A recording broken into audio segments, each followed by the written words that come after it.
Después de una pelea, mi marido me abandonó en una parada de autobús en las afueras, sin un euro en el bolsillo.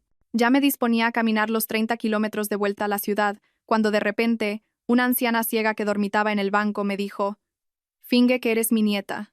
Mi chofer personal está a punto de llegar, y tu marido se arrepentirá de haberte dejado al lado de la mujer más rica de esta ciudad». Hola, escriban en los comentarios de dónde son. No olviden suscribirse y dar un me gusta. Que disfruten de la historia. Pero a todo esto le precedió una discusión, la última, la que encendió la mecha. Todo empezó, como de costumbre, por el dinero, o más bien, por su ausencia. Alejandro volvió a hablar de su obra del siglo, un chalet en una urbanización de lujo que no debía ser una simple casa, sino un palacio capaz de impresionar a sus jefes y a la gente importante del ayuntamiento.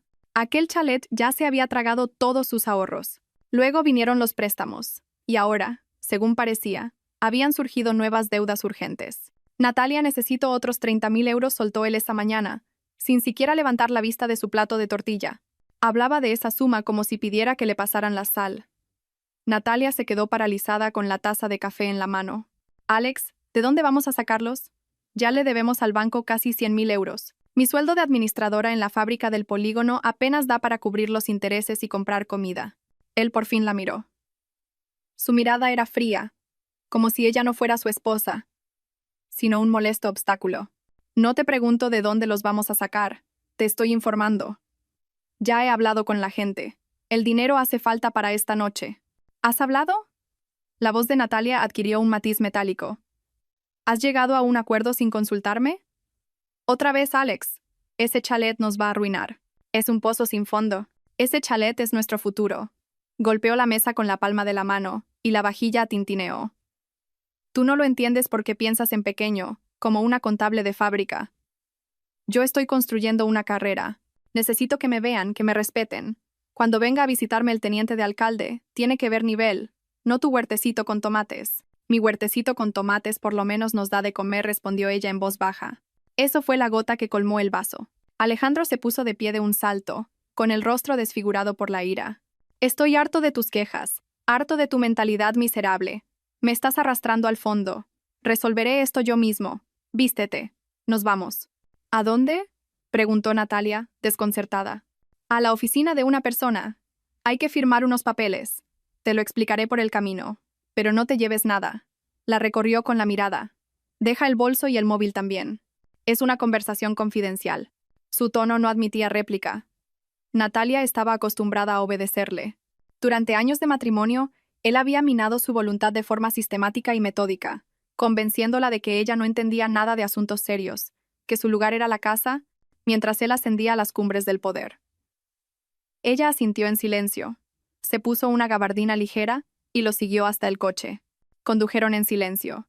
La ciudad de Valencia quedó atrás, sustituida por los monótonos paisajes de las afueras. Natalia intentó varias veces preguntar a dónde iban y qué papeles eran esos, pero Alejandro se limitaba a hacer un gesto de fastidio. Su perfil estaba tenso como la cuerda de un arco. Media hora después, se desvió bruscamente de la autovía por una carretera estrecha que llevaba a una especie de urbanización. El coche avanzó otros 500 metros y se detuvo junto a una parada de autobús destartalada. No había un alma alrededor, solo campos y una lejana arboleda. «Baja», le espetó él. ¿Para qué? Natalia no entendía. «Baja, he dicho. Hemos llegado». Obediente, abrió la puerta y salió al arcén. El viento le alborotó el pelo al instante. Se giró, esperando que él también bajara. Pero Alejandro ni siquiera apagó el motor. Simplemente la miraba a través del parabrisas. «Alex, ¿qué está pasando? ¿Dónde está esa persona?». Él sonrió. Una sonrisa cruel y ajena. «No hay ninguna persona, Natalia. Solo estáis tú y tu problema con el dinero. ¿No querías darlo? Pues ahora resuelve tus problemas tú sola». Empezó a comprenderlo, lenta y terriblemente. «¿Qué quieres decir?». «Que te dejo a ti, a tus deudas y a tus lloriqueos. Empiezo una nueva vida, y tú puedes empezar la tuya, desde aquí mismo». Con estas palabras, pisó el acelerador. El coche arrancó bruscamente, levantando una nube de polvo. Natalia se quedó inmóvil, siguiéndolo con la mirada. No podía creerlo. Tenía que ser una broma cruel y estúpida. Ahora daría la vuelta y volvería, riéndose. Pero el coche no dio la vuelta. Se convirtió en un punto y desapareció tras una curva. El silencio que siguió fue ensordecedor. Natalia estaba en medio de la carretera, completamente sola. Se metió las manos en los bolsillos de la gabardina por inercia. Vacíos. Ni cartera ni móvil. Se lo había llevado todo. Un pensamiento de pánico cruzó su mente. 30 kilómetros hasta la ciudad. A pie. ¿Cuánto tardaría? ¿6 horas? ¿7? Llegaría ya de noche. La desesperación le subía por la garganta como una ola de hielo. Se dejó caer en el desvencijado banco de madera bajo el oxidado tejadillo de la parada. Las lágrimas empezaron a brotar de sus ojos sin control. ¿Cómo pudo? ¿Por qué? Después de 15 años de vida en común. Simplemente arrojarla del coche en medio de una carretera como si fuera un objeto inútil. No se dio cuenta de inmediato de que no estaba sola en el banco. En el rincón más oscuro, acurrucada, había una anciana. Llevaba un abrigo viejo pero de buena calidad, y sus ojos estaban ocultos por unas grandes gafas oscuras, como las que usan los ciegos. Tenía la cabeza gacha. Parecía dormir. Natalia incluso se sobresaltó por la sorpresa. Se quedó sentada así, quizás durante 20 minutos, intentando calmar los temblores y pensar qué hacer. Varios coches pasaron de largo, sin prestarle la más mínima atención. Intentó levantar la mano, pero los conductores solo aceleraban. Nadie quería detenerse por una mujer sola en una carretera desierta. El sol comenzaba a descender hacia el horizonte. Empezaba a refrescar. De repente, la anciana se movió. Levantó la cabeza y, sin volverse hacia Natalia, dijo con una voz seca y cascada: «Deja de llorar. Las lágrimas no solucionan nada». Natalia se estremeció y la miró fijamente. «¿Te ha dejado tu marido?», preguntó la anciana con la misma indiferencia. Natalia solo pudo sollozar como respuesta. «Entiendo», asintió la mujer. «Son todos iguales. Primero, apoyo y protección. Y luego, una puñalada por la espalda». Hizo una pausa, golpeando el suelo de hormigón con la punta de un fino bastón que Natalia no había notado antes. «¿Quieres que se arrepienta de esto hoy mismo?». Natalia la miró con incredulidad. ¿Qué podía ofrecerle aquella pobre anciana ciega? «¿Cómo?». La anciana giró lentamente la cabeza hacia ella. Los cristales de sus gafas eran completamente negros. «Ahora vendrá a buscarme mi chofer personal. Finge que eres mi nieta. Subirás al coche y nos iremos. Y tu marido se arrepentirá de haberte dejado al lado de la mujer más rica de esta ciudad». A Natalia se le cortó la respiración. Parecía un delirio. «¿Qué mujer rica? ¿Qué nieta?». La anciana pareció leerle la mente. «Tienes dos opciones. Puedes quedarte aquí sentada esperando a que se haga de noche, o puedes subirte a un coche caliente y cambiar tu vida. Decide». En ese preciso instante, un largo coche negro apareció por la curva. Se movía despacio, en silencio, como un depredador. El coche frenó suavemente justo delante de la parada. Natalia vio la marca y no podía creer lo que veía. Coches así solo los había visto en películas sobre millonarios. Del vehículo bajó un hombre con un traje impecable y guantes. Rodeó el coche y abrió la puerta trasera. «Doña Isabel, podemos irnos», dijo con el más profundo respeto. Doña Isabel, la anciana, se levantó lentamente, apoyándose en su bastón. «Víctor, espera. Mi nieta viene con nosotros hoy». El chofer, sin mostrar la más mínima sorpresa, simplemente asintió y miró a Natalia. Su mirada era completamente neutra. Esperaba. Natalia no tuvo tiempo para pensar. El miedo a lo desconocido era fuerte, pero el miedo a quedarse allí, en la oscuridad, en aquella maldita carretera, era más fuerte. Se levantó y, como en un sueño, se acercó al coche. El chofer le sujetó la puerta. Se deslizó sobre el suave asiento de cuero. El interior olía a cuero caro y a algo más, indefiniblemente tranquilo y autoritario. La anciana se sentó a su lado. La puerta se cerró sin hacer ruido, aislándola del viento, del polvo y de su vida pasada. El coche arrancó con tanta suavidad que Natalia apenas lo notó. Viajaron en completo silencio. Por la ventanilla pasaban campos y arboledas. Natalia no sabía a dónde la llevaban. Esperaba ver una mansión de lujo en el centro de la ciudad, pero el coche se desvió por otra carretera, luego por otra, y pronto se encontraron ante un altísimo muro ciego, sin una sola ventana. Las puertas se abrieron silenciosamente y entraron en la propiedad. No era un simple chalet, era una fortaleza. Una enorme casa de ladrillo oscuro, cámaras de vigilancia en cada esquina, un césped perfecto y ni una sola flor, ninguna calidez, solo seguridad y funcionalidad. El chofer les abrió las puertas. «Doña Isabel, ¿alguna orden?». «Puedes retirarte, Víctor. Te llamaré si te necesito». Entraron en la casa. El interior era tan austero e impersonal como el exterior. Un vestíbulo inmenso, muebles caros pero severos. Ni una sola fotografía en las paredes. Pasa, dijo la anciana, señalando hacia el salón con su bastón. Natalia entró y se sentó en el borde de un sofá rígido. La anciana se quedó de pie en medio de la habitación. Permaneció inmóvil unos segundos, y luego hizo algo que Natalia no esperaba en absoluto. Se quitó las gafas oscuras y la miró. Sus ojos no eran ciegos. Eran increíblemente vivos, agudos y penetrantes. Ojos inteligentes, fríos, que todo lo veían. Me llamo Isabel Arcadio de Villena, dijo, con una voz completamente diferente, autoritaria. Y tú eres Natalia Perla. Tienes 38 años. Trabajas como administradora en una fábrica metalúrgica. Tu marido se llama Alejandro Perla. Tiene 42. Es un funcionario de medio pelo en el ayuntamiento, con aspiraciones. ¿Correcto? Natalia estaba petrificada. No podía articular palabras, solo asintió. Bien. Doña Isabel se acercó a un mueble bar, se sirvió un vaso de agua y se lo tendió. Bebe. Necesitarás fuerzas. Natalia cogió el vaso con manos temblorosas. ¿Cómo sabe todo esto? ¿Y por qué? ¿Por qué fingía? Doña Isabel sonrió con suficiencia. En esta ciudad, lo sé todo sobre todo el que vale algo, o el que cree que vale algo, y fingía porque es útil. La gente no teme a los ciegos y dice delante de ellos cosas que nunca diría ante alguien que ve. A menudo me siento allí, observo, escucho. Hoy he tenido suerte.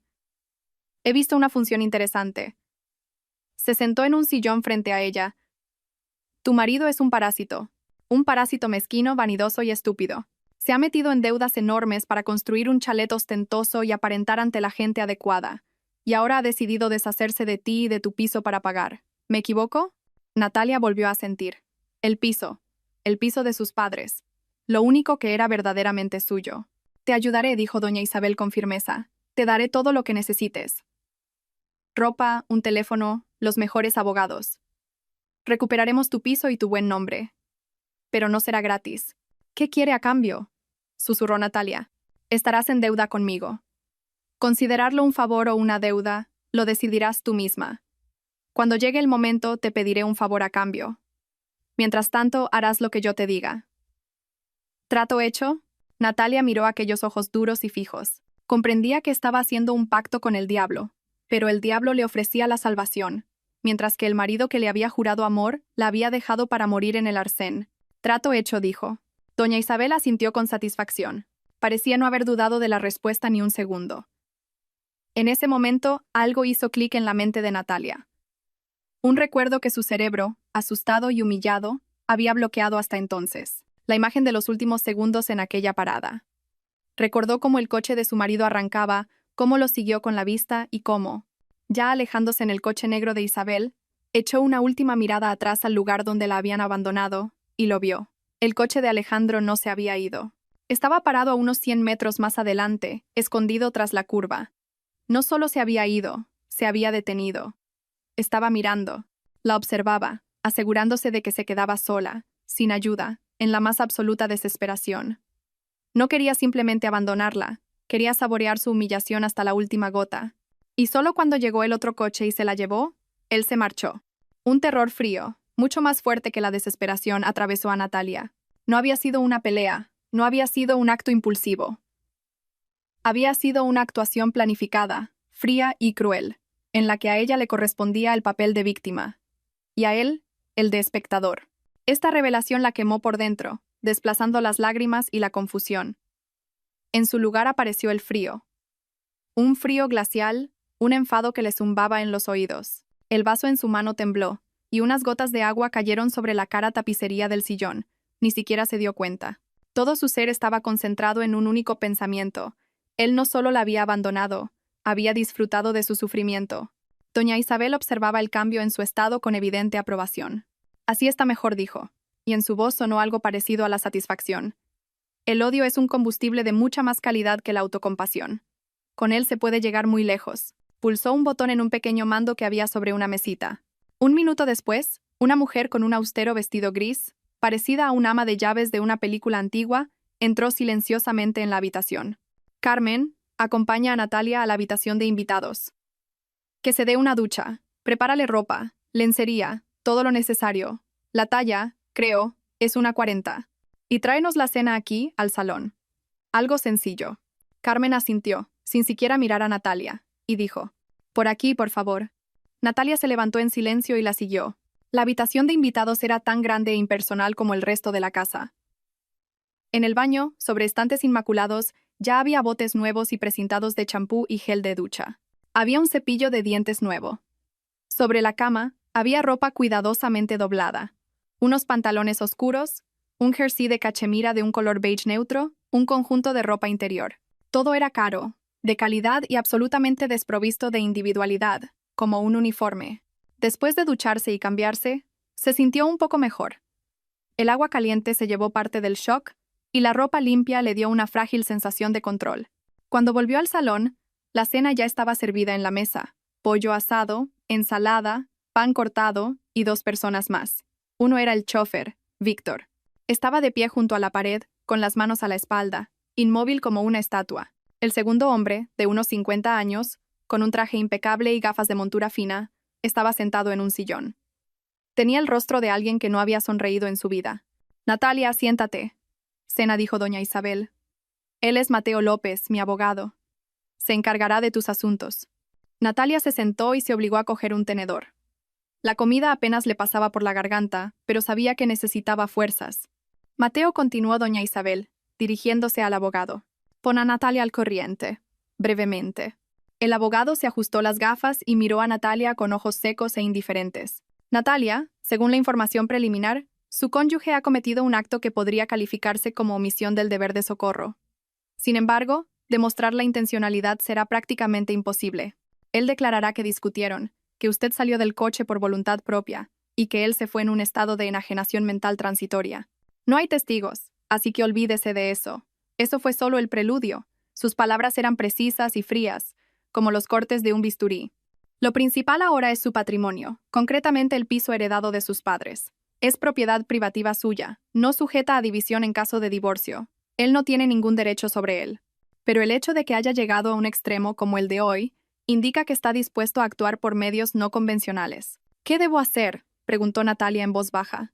Doña Isabel intervino de nuevo. Cogió de la mesa un smartphone nuevo, todavía en su caja. «Este es tu nuevo teléfono. El número está limpio. No está registrado en ninguna parte. La comunicación, solo a través de él. Tu antiguo número puedes darlo por perdido. Tiene guardado un único número, el de Mateo y el mío. No necesitas a nadie más». Y ahora, hizo una pausa, «ve a casa». Natalia la miró sorprendida. «¿Para qué?». «Para ver lo que ha hecho en realidad», respondió Isabel. «¿Crees que simplemente te ha tirado en la carretera? Eso es solo el principio. Tienes que verlo con tus propios ojos, sentirlo, entender con quién te enfrentas. Víctor te llevará». Una sensación de poder mezclada con miedo volvió a llenar a Natalia. Con semejante apoyo, se sentía casi invulnerable. Tenía el mejor abogado. Tenía una protectora a la que, obviamente, toda la ciudad temía. Alejandro era solo un funcionario de poca monta. ¿Qué podría hacer? Víctor conducía el coche con la misma suavidad y silencio que la primera vez. Entraron en la ciudad, que ya se sumía en el crepúsculo. Calles conocidas, edificios, tiendas, ahí estaba su barrio. El corazón le empezó a latir más deprisa. «Esperaré aquí», dijo Víctor sin emoción cuando ella salió del coche. Ella asintió y se dirigió a su portal. Le temblaban un poco las manos. Imaginaba cómo abriría la puerta con su llave, y él estaría sentado en el salón, convencido de que ella andaba perdida por alguna carretera oscura. Imaginaba su cara cuando la viera en el umbral, fuerte, tranquila, lista para la guerra. Subió a su tercer piso. Allí estaba, la puerta familiar, forrada de esquey. Sacó del bolsillo de la gabardina con la que había salido por la mañana su juego de llaves. Metió la llave en la cerradura y no giró. Se quedó paralizada, lo intentó de nuevo. La llave solo entraba hasta la mitad y chocaba con algo.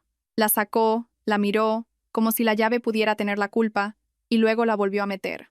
El mismo resultado. El pánico que había reprimido con tanto esfuerzo comenzó a surgir desde lo más profundo. Probó la segunda llave, la de la cerradura de abajo. Lo mismo, las cerraduras eran nuevas. Había cambiado las cerraduras. Retrocedió de la puerta como si la hubieran golpeado. No podía ser. Era su piso. El piso donde había crecido, que olía a los bizcochos de su madre y a los libros de su padre. Él no podía, no tenía derecho. Golpeó la puerta varias veces con el puño. «Alex, abre». Sé que estás ahí. Abre ahora mismo. Silencio como respuesta. Ni un sonido, ni un susurro. Solo en el rellano de arriba se asomó una vecina curiosa, pero al ver a Natalia, se escondió inmediatamente tras su puerta. Sus manos buscaron instintivamente el nuevo teléfono. Encontró el número de Mateo López. El abogado respondió al instante, como si lo estuviera esperando. Sí. Mateo, soy Natalia. Ha cambiado las cerraduras. No puedo entrar en mi propio piso. Lo esperaba, respondió él con calma. Llame a la Policía Nacional. Diga que unos desconocidos han cambiado las cerraduras de su piso y que no puede entrar en casa. Ni una palabra sobre su marido. Solo desconocidos. Espérelos. Voy para allá. Llamar a la policía. Parecía tan surrealista. Llamar a la policía para entrar en su propia casa. Marcó el 091 y, con voz temblorosa, explicó la situación al agente de guardia. Le prometieron que una patrulla iría. La espera fue una tortura. Se sentó en los escalones, encogida, mirando su puerta, que de repente se había vuelto ajena y hostil. 20 minutos después, 2 policías aparecieron en el rellano. Un agente joven con cara de cansado y su compañero, más mayor. ¿Ha llamado usted?, preguntó el joven con desgana. ¿Qué pasa aquí? Natalia se levantó e intentó explicar. Este es mi piso. He llegado a casa y las llaves no funcionan. Han cambiado las cerraduras. ¿Tiene los papeles del piso? ¿El DNI?, preguntó el mayor. Está todo dentro, respondió Natalia. Impotente. Salí esta mañana sin el bolso. El agente joven soltó un bufido escéptico. Claro. Bueno, no podemos tirar la puerta abajo. A lo mejor lo ha vendido. O tiene familiares viviendo aquí. En ese momento, la puerta del portal se cerró de un portazo abajo y se oyeron pasos rápidos subiendo por la escalera. En el rellano apareció Alejandro, pero no estaba solo. A su lado, cogiéndole del brazo, iba una mujer joven y guapa con un elegante traje de chaqueta, Jimena Zavala, la hija del fiscal jefe de la ciudad. Natalia la conocía de los eventos municipales a los que a veces iba con su marido. Alejandro parecía tranquilo y seguro. Incluso fingió preocupación en su rostro. Nati, cariño, aquí estás. Te estaba buscando por todas partes. ¿Por qué no coges el teléfono? Se dirigía a ella, pero miraba a los policías. Señores agentes, ¿ha ocurrido algo? Es mi mujer. Está pasando por una mala racha, un estado un poco inestable. Jimena permanecía en silencio a su lado, midiendo a Natalia con una mirada despectiva. Y entonces Natalia lo vio. En el cuello de Jimena, una fina cadena de oro con una pequeña perla de forma irregular. Era el collar de su madre, la única joya de valor que guardaba en un joyero en el dormitorio. Jimena, al notar su mirada, se tocó la perla con los dedos, como por casualidad. Una leve sonrisa triunfante asomó en la comisura de sus labios. Su mujer afirma que no puede entrar en el piso, dijo el agente joven, y su tono ya había cambiado. Miraba al hombre respetable y seguro de sí mismo, no a la mujer desaliñada y sin documentos. Ah, eso. Alejandro suspiró con compasión. Sí, me vi obligado a cambiar las cerraduras, por su propia seguridad y la nuestra. Nos estamos divorciando. Natalia ha tenido últimamente algunos brotes de agresividad. Sacó unos papeles de una carpeta y se los entregó a los policías. Es una copia de la demanda de divorcio. Y esto es una orden de alejamiento. Tiene prohibido acercarse a mí y a este piso. Un médico lo recomendó encarecidamente. Natalia lo miraba y todo se volvía oscuro. Divorcio, orden de alejamiento, médico. ¡Qué mentira! ¡Qué mentira tan monstruosa y calculada! No es verdad, gritó. Está mintiendo. Este es mi piso. Cálmese, señora, dijo el agente con severidad examinando los papeles. Aquí está todo en regla, con sus sellos. En ese momento, Mateo López subió al rellano. Asintió en silencio a Natalia y se dirigió a los policías. Soy el abogado de doña Natalia Perla. ¿Qué está ocurriendo aquí? Alejandro lo miró con aire evaluador. ¿Y usted quién es? Mi clienta no puede acceder a su propiedad. Según los documentos, el piso le pertenece por derecho de herencia. Pertenecía, corrigió Alejandro con calma. Sus ojos brillaron. Había esperado este momento. Lo estaba disfrutando. El policía mayor, tras leer el último papel, levantó la cabeza y miró a Natalia con una lástima mal disimulada. Señora, me temo que usted ya no tiene derecho sobre este piso. Según este documento, presentado en el registro de la propiedad, usted ya no es la propietaria. Mateo López frunció el ceño. ¿Qué documento? Muéstremelo.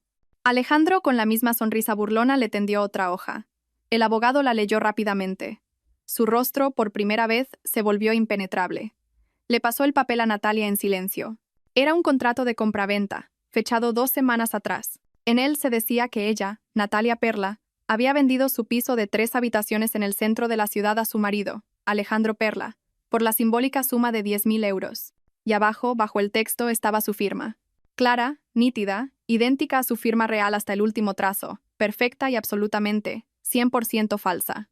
Natalia miraba aquel papel, y en su cabeza solo había un pensamiento. Esto no puede ser. Simplemente no puede ser. Nunca habría vendido su piso. Jamás. Por ningún dinero.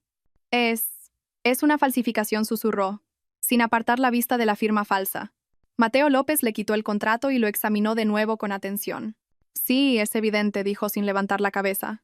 La firma está muy bien hecha, pero hay indicios que sugieren que no es original. Alejandro se burló. No me haga reír, abogado. Tengo todos los documentos en regla, certificados ante notario. Si su clienta ha cambiado de opinión, es su problema. Este contrato no tiene validez legal, declaró Mateo con firmeza. Presentaremos una denuncia en comisaría por falsificación de documentos y estafa. Y estoy seguro de que un peritaje caligráfico confirmará nuestra versión. Denuncian, se encogió de hombros Alejandro. Están en su derecho. Solo me temo que para entonces su clienta no tendrá dónde vivir, ni con qué. Por cierto, señores agentes, se volvió de nuevo hacia el policía. Me gustaría añadir un punto más a mi declaración. Sospecho que mi mujer ha sustraído una gran suma de dinero del piso y se está escondiendo de mí. Natalia se quedó sin aliento. ¿Qué estás diciendo? ¿Qué dinero? No te hagas la tonta, Nati, canturreó Alejandro. Sabes perfectamente de lo que hablo. Te llevaste todos mis ahorros, hasta el último céntimo, y ahora intentas huir. Es mentira, gritó Natalia. Yo no he cogido nada. Los policías se miraron.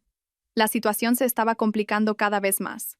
Una disputa familiar, divorcio, un piso, dinero. Claramente no querían involucrarse. Bueno, señores, dijo el agente joven.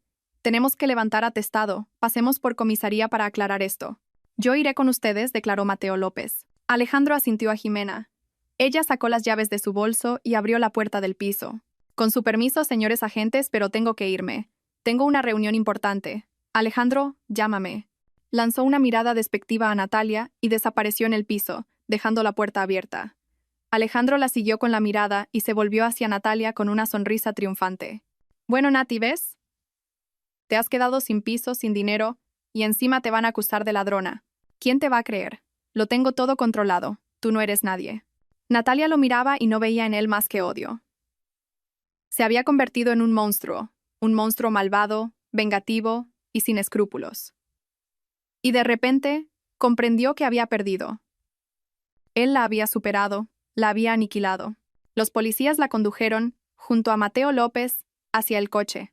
Caminaba como en una neblina, sin sentir el suelo bajo sus pies, ni el frío ni la vergüenza, solo un vacío inmenso. En la comisaría pasaron varias horas. El atestado, los interrogatorios, las declaraciones, todo fue inútil. Los policías estaban claramente del lado de Alejandro. Le hacían preguntas capciosas, la presionaban, intentaban confundirla. Mateo López intentaba rebatirles, pero no escuchaban sus argumentos. Finalmente, casi al amanecer, los dejaron ir. Natalia salió de la comisaría completamente destrozada y vacía. Mateo López la acompañó en silencio hasta su coche. La llevaré con doña Isabel, dijo. Durante todo el trayecto guardaron silencio. Natalia miraba por la ventanilla, sin ver nada más que su propia derrota. No tenía a dónde ir, no tenía dinero, era una sin techo. Y lo más aterrador, era impotente. Alejandro le había robado todo, incluso su identidad. En la casa de doña Isabel la recibieron con contención. Carmen la acompañó a su habitación y le trajo el desayuno en silencio. Doña Isabel no la llamó hasta después del almuerzo. Estaba sentada en su sillón, como una reina en su trono. En sus ojos no había compasión ni pesar. Solo una mirada fría y evaluadora. «Y bien», Natalia dijo. «¿Has terminado de jugar a la víctima? Te di todas las herramientas para luchar, ¿y qué has hecho? Has dejado que te aniquilen». Natalia guardó silencio. No sabía qué decir. «¿Te das cuenta de que ahora no eres nadie?», continuó doña Isabel. «Sin hogar, sin trabajo, con la reputación por los suelos. Tu marido ha hecho todo lo posible para destruirte, y hay que reconocer que lo ha conseguido. ¿Qué hago ahora?», preguntó Natalia en voz baja. «¿Qué hacer?». Doña Isabel sonrió con desdén. «Pleitear», Presentar una demanda, demostrar que el contrato de compraventa es falso, exigir un peritaje, contratar detectives. Es un proceso largo, caro y muy probablemente inútil. Tu marido lo tiene todo atado. Perderás un año de tu vida y un montón de dinero, y al final no conseguirás nada. Pero, ¿entonces qué hago?, exclamó Natalia desesperada. Luchar, sentenció doña Isabel. Pero no en los tribunales. En la guerra como en la guerra. La reputación es lo más valioso que te queda, y se puede usar. Alejandro quiere que todos piensen que eres una alcohólica y una ladrona. Bien, pues haremos que todos vean quién es él en realidad. ¿Cómo? ¿Públicamente? Él juega a la política. Quiere ser un hombre respetado. Así que atacaremos su reputación. Haremos que su nombre se convierta en sinónimo de corrupción y engaño. Pero, ¿cómo se hace eso? Lo tiene todo controlado. Nadie me creerá. ¿Creer o no creer? Eso no importa, respondió doña Isabel. Lo importante es que se hable de ello. Que su nombre esté en boca de todos. Es importante crear tal revuelo mediático que ni sus protectores puedan defenderlo. Hizo una pausa, mirando a Natalia con sus ojos penetrantes. Mañana se celebra una gala benéfica en la ciudad. Allí estará toda la flor y nata de la sociedad. Políticos, empresarios, funcionarios, y tu marido dará un discurso. Es tu oportunidad. ¿Qué debo hacer? Tienes que ir allí, respondió doña Isabel, y hacerle una sola pregunta. En público, delante de todos. Y esa pregunta debe ser tal que no pueda responderla. ¿Qué pregunta? Ya lo sabrás, sonrió doña Isabel. Ahora ve a prepararte. Carmen te dará un vestido. Tienes que estar impecable. Tienes que demostrarles a todos que no estás rota. Tienes que ser una reina. Natalia salió del despacho de doña Isabel con una vaga sensación de inquietud. No sabía lo que le esperaba. No sabía lo que tenía que hacer. Pero sabía una cosa. Ya no sería una víctima. Iba a luchar. Carmen efectivamente le trajo un vestido de noche, elegante, que le sentaba a la perfección. También le arregló el pelo y la maquilló. Cuando Natalia se miró al espejo, no se reconoció. Ante ella había otra mujer, fuerte, segura de sí misma, lista para la batalla. Víctor la llevó al edificio donde se celebraba la gala. En la entrada, una multitud de gente con trajes de noche. Sonaba música. Destellaban los flashes de las cámaras. Natalia salió del coche y, con la cabeza bien alta, se dirigió a las puertas. Caminaba como sobre una cuerda floja, sintiendo sobre ella las miradas de cientos de ojos. La reconocían, susurraban, se giraban, pero nadie se atrevía a acercarse. Entró en el salón y se quedó paralizada. Una decoración suntuosa, lámparas de araña de cristal, aperitivos exquisitos. Todo le parecía el decorado de una vida ajena. Vio a Alejandro. Estaba en el escenario, rodeado de importantes funcionarios y empresarios, diciendo algo a un micrófono. Su rostro brillaba de autocomplacencia. Empezó a abrirse paso hacia el escenario. La gente se apartaba a su paso como si fuera un fantasma. Sentía el corazón martillarle en el pecho. Tenía que hacerlo. Tenía que hacer esa pregunta. Alejandro terminó su discurso y el salón estalló en aplausos. Bajó del escenario y se dirigió a la salida. Era su oportunidad. Lo interceptó justo en la salida. Alejandro dijo en voz alta. Él se sobresaltó y se giró. Al verla, se quedó sin palabras por un instante. Su rostro se desfiguró por la ira. ¿Qué haces aquí? ¿Cómo has entrado? Dime. Alejandro, dijo Natalia con calma, mirándole directamente a los ojos. ¿De dónde sacaste el derecho a vender el piso de mi madre? En el salón se hizo el silencio. Todas las miradas estaban clavadas en ellos. Alejandro palideció. Intentó decir algo, pero las palabras se le atascaron en la garganta. Y entonces, como surgida de la nada, Jimena se interpuso entre ellos. Agarró a Alejandro del brazo y lo apartó. No le hagan caso, dijo Jimena en voz alta, dirigiéndose a la multitud. Está borracha. No sabe lo que dice. Tiene un trastorno mental. Sacó su móvil del bolso. Miren ustedes mismos. Pulsó un botón, y del altavoz del teléfono salió un sonido. El sonido de una voz borracha y balbuceante. La voz de Natalia. En la pantalla del teléfono apareció una imagen. Natalia se vio a sí misma. Estaba sentada a una mesa en alguna fiesta. Estaba borracha. Reía, murmuraba algo y cantaba una canción de forma ininteligible. El video había sido grabado hacía varias semanas en el cumpleaños de su sobrino. Recordaba esa noche. Se había pasado un poco con el vino, pero no había hecho nada malo. Simplemente se estaba divirtiendo. Jimena detuvo la grabación. «¿Ven?», dijo, mirando a la multitud. «Ni siquiera recuerda lo que pasó anoche. ¿Qué va a decir de unos papeles? En el salón se hizo el silencio, pero era un silencio diferente, no tenso y expectante, sino compasivo y condenatorio. Alguien soltó una risita, alguien bufó con desprecio, alguien meneó la cabeza. Natalia sintió que la cara le ardía de vergüenza. No solo estaba avergonzada, estaba humillada. La habían puesto en ridículo, la habían arrastrado por el fango. Jimena sonrió triunfalmente. Ahí la tienen, ¿cómo es en realidad? Una pobre mujer borracha que intenta arruinar la vida de un hombre de éxito. No la crean, miente. La multitud comenzó a dispersarse. La gente se apartaba de ella como si fuera una apestada. Nadie quería tener nada que ver con ella. Natalia se quedó en medio del salón, completamente sola, humillada, deshonrada y aplastada.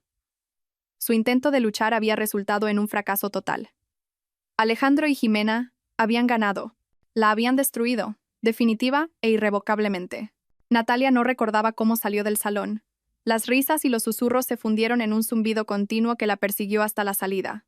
Se quedó en el frío porche, abrazándose a sí misma y mirando los coches que pasaban. Quería desaparecer, disolverse, que se la tragara la tierra. En ese momento, el familiar coche negro frenó silenciosamente a su lado. Víctor salió, abrió la puerta trasera y simplemente la miró. Ni una palabra ni una pregunta. Solo esperaba. Ella subió al coche en silencio. Durante todo el camino hasta la fortaleza de Doña Isabel, viajaron en completo silencio. Natalia miraba por la ventanilla la ciudad nocturna, pero solo veía su reflejo en el cristal. Una mujer con un vestido caro, el maquillaje corrido y los ojos vacíos. El plan de Isabel había fallado. No, era ella quien lo había hecho fallar. Se había convertido de nuevo en una víctima. Solo que esta vez, una víctima pública. La mañana siguiente trajo nuevos golpes. Primero la llamó su jefe de la fábrica, Miguel Sánchez. Su voz era seca y oficial. Natalia, buenos días. Dada la situación y el escándalo público, que puede dañar la reputación de nuestra empresa, la dirección ha tomado una decisión. Se le concede una excedencia forzosa no remunerada, con carácter indefinido. Pero, señor Sánchez, eso no es verdad, intentó objetar. Es todo una calumnia. No sé nada, la cortó él. Y no quiero saberlo. Somos una empresa seria, no un lugar para disputas familiares. Le enviaremos los papeles por mensajero. Que tenga un buen día. En el teléfono sonaron los tonos de línea ocupada. La habían despedido. Educadamente conforme a la ley. Pero era un despido. Intentó llamar a su única amiga íntima, con la que trabajaba en el mismo departamento. El teléfono sonaba, pero nadie contestaba. Una hora después recibió un breve mensaje. Nati, lo siento. No puedo hablar ahora. Y por favor no me llames más. Tengo familia, hijos. No necesito problemas. Se había convertido en una apestada. Alejandro y Jimena la habían convertido en una paria social en una sola noche. Doña Isabel no la llamó hasta la tarde. Estaba furiosa, pero su ira no iba dirigida a Alejandro. Eres una débil, le escupió en cuanto Natalia cruzó el umbral del despacho. Te puse un arma en las manos, y dejaste que te la quitaran y te golpearan con ella. Saliste al ring y te rendiste al primer golpe. Pero, ¿qué podía hacer?, susurró Natalia. Mostró ese video. Deberías haber estado preparada para eso, la interrumpió Isabel. ¿Acaso no conocías a tu marido? ¿No sabías de qué bajeza era capaz? La demanda por falsificación de firma ahora no sirve de nada. Mateo ya lo ha averiguado todo. Los peritos de esta ciudad están comprados. Darán un informe diciendo que la firma es auténtica. Dirán que firmaste el contrato en un estado de enajenación y que ahora simplemente no lo recuerdas. Ese video es la prueba perfecta. El caso se cerrará antes de abrirse. Has perdido. Las palabras de Isabel eran despiadadas, pero justas. Natalia se hundió en el sillón, sintiendo una impotencia total. Todos los caminos estaban cerrados. El juzgado, la policía, la opinión pública, todo estaba del lado de Alejandro. Entonces, ¿es el final?, preguntó con voz ahogada. Para los débiles, sí, respondió Isabel fríamente. Para los que luchan, no. Piensa. Tiene que haber algo que él no tuvo en cuenta.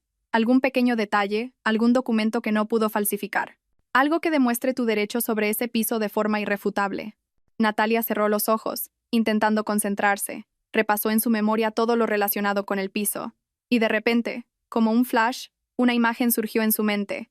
Una vieja carpeta azul. En ella, su padre guardaba todos los documentos más importantes.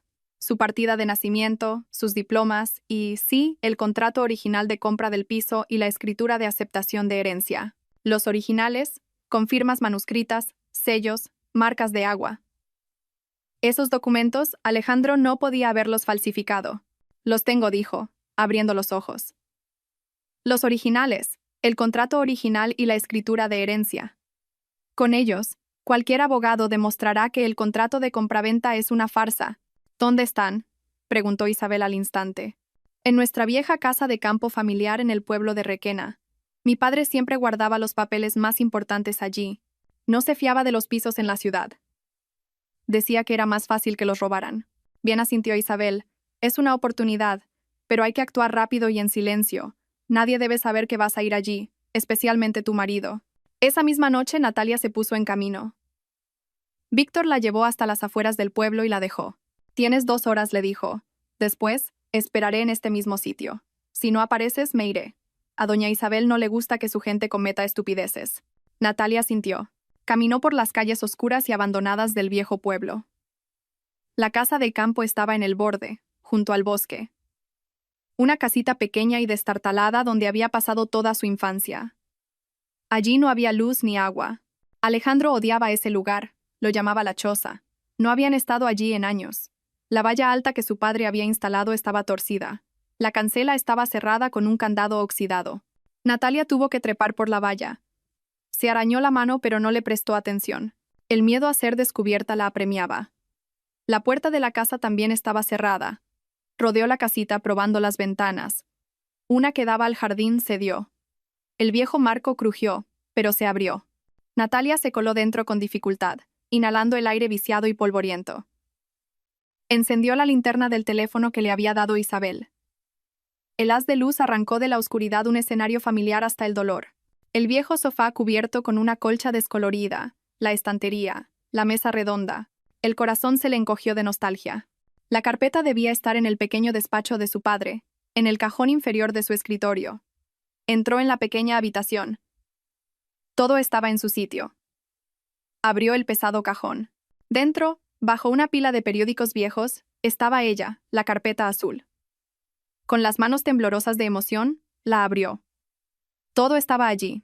La escritura de aceptación de herencia, el contrato de compra original, todo con los sellos y firmas auténticas de sus padres. Había ganado. Con estos documentos, Alejandro era un estafador.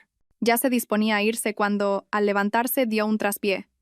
Su pie pisó una tabla del suelo que crujió de forma extraña y se movió. Natalia se quedó helada. Alumbró hacia abajo con la linterna.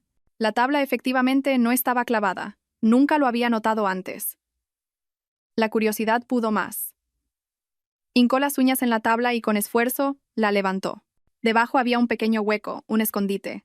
Y en el escondite, una pequeña caja fuerte ignífuga del tamaño de una caja de zapatos. Natalia no sabía qué pensar.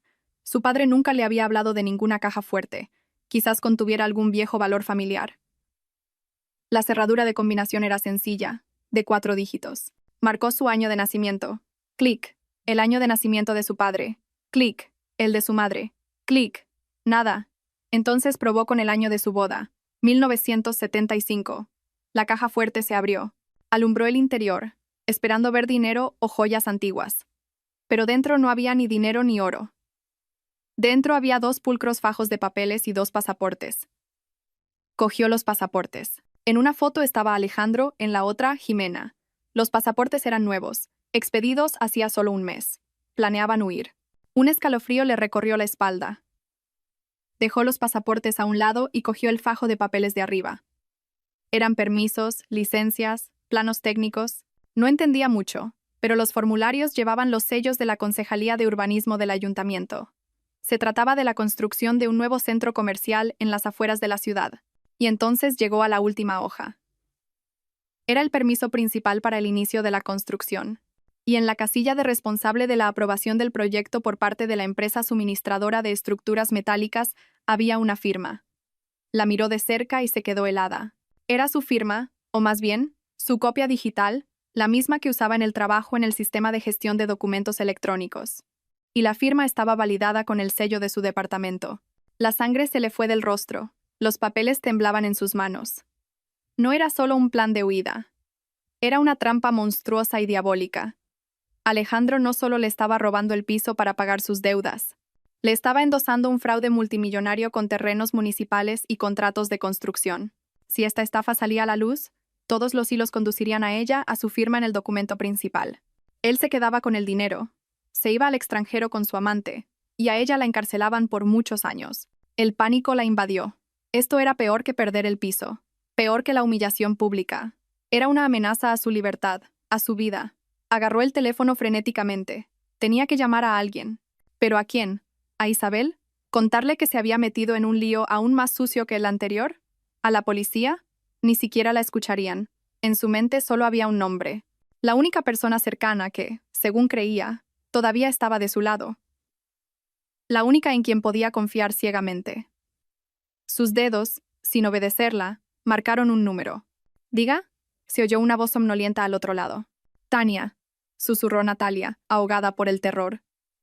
«Tania, soy yo. Necesito ayuda. Urgente». Al otro lado de la línea hubo un silencio de varios segundos, roto solo por la respiración adormilada de su hermana. «Natalia». «Dios mío, ¿dónde estás? ¿Qué ha pasado? Tu voz». «Tania, escúchame con atención», susurró Natalia, mirando hacia las oscuras ventanas de la vieja casa, como si alguien pudiera oírla. «No tengo tiempo para explicarlo todo por teléfono. Tenemos que vernos. Inmediatamente. Es una cuestión de vida o muerte». «¿Qué? ¿Qué dices?» Alex dijo que te habías ido, que tenías problemas. En la voz de su hermana se oía desconcierto. «Alex miente», la interrumpió Natalia, y su voz sonó con dureza. «Mienten todo. Tania me ha tendido una trampa. Quiere meterme en la cárcel. Por favor, reúnete conmigo, pero ni una palabra a nadie, ni a mamá, ni a los amigos, y mucho menos a él». Oyó a su hermana suspirar asustada. «Vale, claro. ¿Dónde?» «En 1 hora. En la cafetería El Rincón, en la avenida del Puerto. ¿La conoces? Es pequeña. A estas horas no habrá nadie». «Sí, la conozco. Allí estaré». «Natalia, aguanta». Colgó y se guardó el teléfono en el bolsillo. Agarró la carpeta azul con los documentos del piso y el segundo y terrible fajo de papeles del fraude, salió por la ventana, saltó la valla como pudo y corrió hacia el lugar donde debía esperarla Víctor. Se encontraron en la cafetería semivacía, que olía a café y bollería. Tania ya estaba sentada en la mesa más alejada, mirando asustada hacia la puerta. Al ver a Natalia, se levantó de un salto. «Nati, ¿qué te pasa? Tienes un aspecto horrible». Natalia se desplomó en la silla y dejó ambas carpetas sobre la mesa. Le temblaban las manos. «Tania, tengo poco tiempo. Mira». Empujó la carpeta azul hacia su hermana. «Estos son los originales del piso. Con esto puedo demostrar que el contrato de venta es falso». Tatiana suspiró aliviada. «Gracias a Dios. Bueno, entonces todo se solucionará. Vamos a ver a un abogado y...» «No», la cortó Natalia. Abrió la segunda carpeta y extendió sobre la mesa las hojas con los permisos falsificados. «Este es el verdadero problema. Mira aquí». Tania se inclinó sobre los documentos. Estuvo un buen rato mirando los planos y los sellos, sin entender nada. «¿Qué es esto?» «Una estafa. Una gran estafa de construcción. ¿Y esto?» Natalia señaló con el dedo la última página. «Es mi firma. Digital. La robó de mi trabajo. Me lo ha colgado todo a mí. Robó el piso para conseguir el dinero para huir, y a mí me deja aquí para que cargue con todo. Aquí están sus pasaportes». Se estaban preparando. Tania miraba la firma, luego los pasaportes, y su rostro palidecía lentamente. Levantó la vista hacia Natalia, con los ojos llenos de terror. «Dios mío, Natalia. ¿Pero cómo? ¿Por qué?» Él no es un monstruo. Es un monstruo, Tania, y de los peores», respondió Natalia con voz ahogada. «Y ahora no sé qué hacer. Si le doy a los abogados los documentos del piso, él inmediatamente usará esto. Me detendrán ese mismo día. Estoy atrapada». Tania se quedó en silencio, con la cabeza entre las manos. Se notaba que pensaba intensamente. De repente, levantó la cabeza. «Hay una persona. Un compañero de la facultad. ¿Recuerdas que te hablé de él, Andrés? Ahora es un abogado muy bueno. Trabaja en Madrid. Tiene su propio bufete.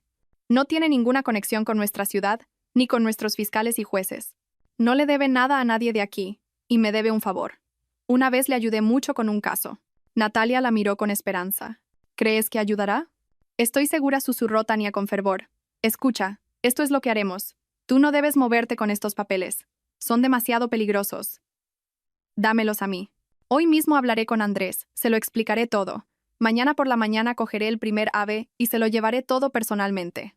Él empezará a trabajar de inmediato. Encontrará contactos a nivel nacional. Apretarán las tuercas a los de aquí para que no se atrevan a decir ni pío. Y mientras tanto, los documentos estarán completamente seguros con él. Alejandro no podrá llegar a ellos. El plan parecía sensato. Entregar los documentos a un abogado independiente, que no estuviera conectado con la red de corrupción de la ciudad, era la única jugada correcta. ¿Y en quién podía confiar más que en su propia hermana? ¿Estás segura, Tania? ¿No es peligroso para ti? No digas tonterías. Tania se secó una lágrima de la mejilla. Eres mi hermana. No voy a permitir que ese cabrón te destruya. Dámelo todo. Rápidamente guardó todos los documentos peligrosos en su gran bolso. Le devolvió a Natalia la carpeta azul con los papeles del piso. Esto quédatelo tú. De momento, guárdalo. Cuando Andrés dé la señal lo usarás. Lo importante ahora es esconder las pruebas. Venga, vete. Te llamaré en cuanto esté en Madrid. Natalia sintió un alivio inmenso, casi insoportable. Era como si se hubiera quitado una montaña de encima. Por primera vez en aquellos días terribles, sintió una verdadera esperanza. Abrazó con fuerza a su hermana. Gracias, Tania. Gracias. Te debo una. Todo saldrá bien, susurró Tania, abrazándola también. Saldremos de esta. Al volver a la casa de Isabel, Natalia pudo dormir por primera vez en mucho tiempo. Escondió la carpeta con los documentos del piso bajo el colchón y cayó en un sueño pesado y sin sueños. Le parecía que la pesadilla por fin empezaba a remitir. Se despertó con unos golpes secos y autoritarios en la puerta. No en la puerta de su habitación, sino en la puerta principal de la casa. Era muy temprano. Oyó los pasos rápidos de Carmen por el pasillo. Luego se oyeron voces graves de hombres. El corazón de Natalia dio un vuelco de ansiedad. Se puso una bata y salió al pasillo. En el vestíbulo había 3 hombres. 2 con uniforme de la Policía Nacional y uno de paisano con un rostro severo y decidido. Doña Isabel ya estaba allí, con su invariable bata austera, mirando fríamente a los visitantes inesperados. ¿Qué ocurre?, preguntó. El hombre de paisano mostró una placa. Inspector Jefe Beltrán, de la Unidad de Delincuencia Económica y Fiscal. Tenemos una orden de registro para esta casa y una orden de detención para la ciudadana Natalia Perla. ¿Bajo qué cargos?, inquirió Isabel con tono glacial. Bajo los cargos de un presunto delito de estafa agravada y falsedad documental, respondió el inspector, mirando directamente a Natalia, que se había quedado helada en la puerta de su habitación. Natalia Perla, queda usted detenida. 2 agentes se acercaron a ella. Uno le retorció los brazos a la espalda y le puso las esposas. El metal frío le quemó las muñecas. Todo sucedía como a cámara lenta. También disponemos de información precisa sobre dónde se encuentran los documentos que nos interesan, continuó el inspector. Están aquí. Hizo un gesto a sus hombres y ellos, ignorando a Isabel, se dirigieron directamente a la habitación de invitados. Un minuto después, uno de ellos salió sosteniendo la carpeta azul, la misma, con los originales del piso. Pero, ¿cómo?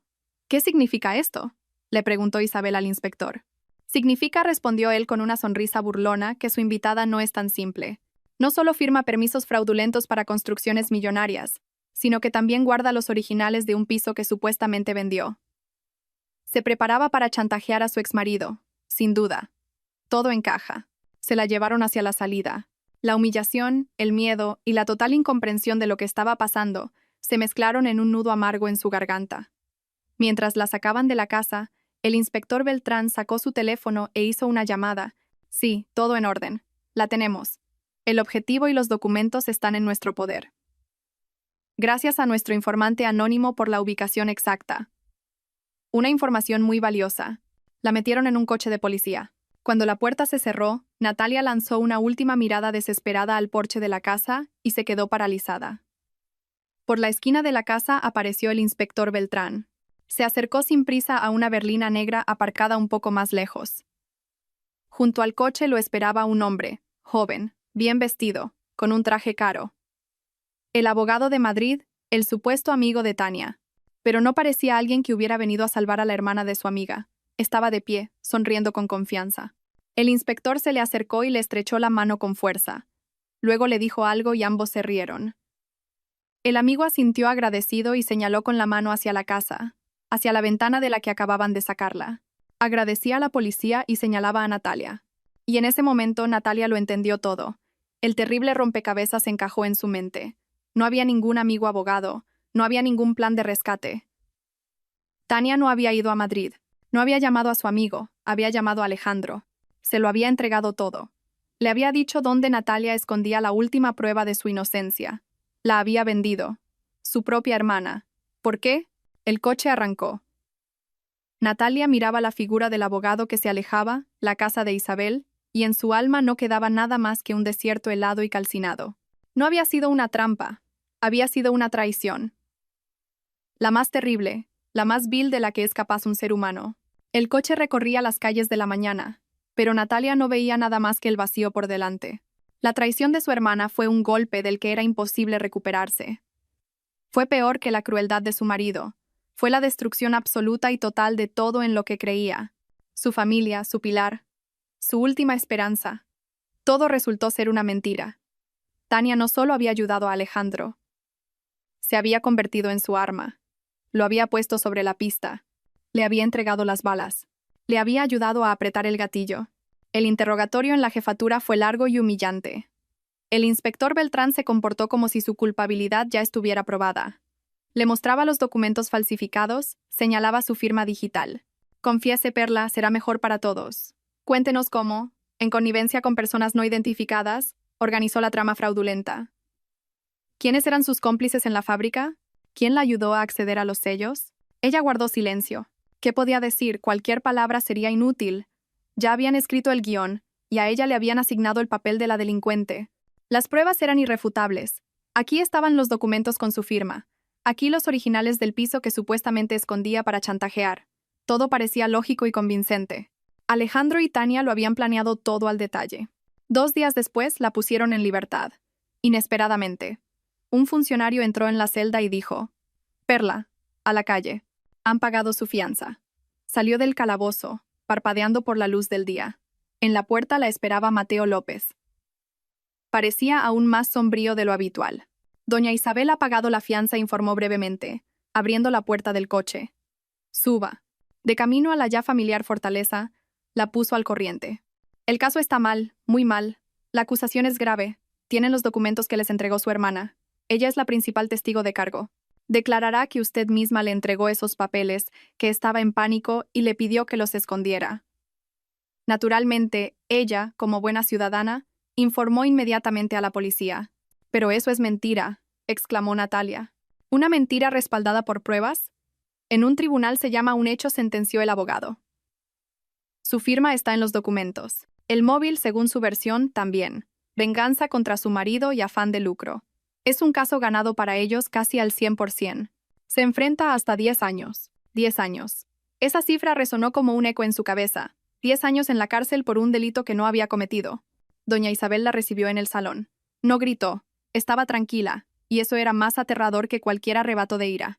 «Deja de llorar», le dijo cuando Natalia, incapaz de contenerse, rompió a llorar.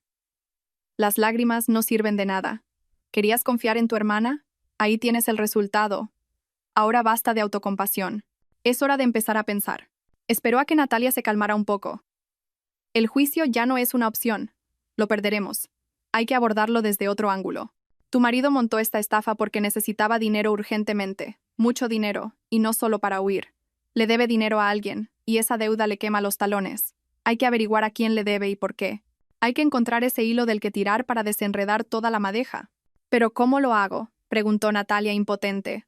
Quería desaparecer, disolverse, que se la tragara la tierra. En ese momento, el familiar coche negro frenó silenciosamente a su lado. Víctor salió, abrió la puerta trasera y simplemente la miró. Ni una palabra ni una pregunta. Solo esperaba. Ella subió al coche en silencio. Durante todo el camino hasta la fortaleza de Doña Isabel, viajaron en completo silencio. Jimena Zavala y su papaíto el fiscal. Lo despidieron con una nota en su expediente, acusándolo de publicar calumnias. Desde entonces, sobrevive con trabajos menores. Escribe textos para folletos publicitarios. Odia a tu marido con toda su alma y le encanta el dinero. Llámalo, dile que vas de mi parte, te ayudará. Borja concertó la cita en una vieja cervecería de sótano en las afueras. Resultó ser un hombre de unos 50 años, con ojos cansados pero muy inteligentes, y una chaqueta de tweed raída. Olía a tabaco y a decepción.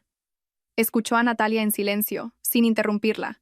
Cuando terminó, la miró fijamente durante un largo rato y luego dijo: «Conozco esta historia, o más bien, su principio. Sabía que Perla era un ladrón, pero no pensé que fuera capaz de algo así. ¿Y la hermana? Vaya familia. ¿Me ayudará?», preguntó Natalia con esperanza.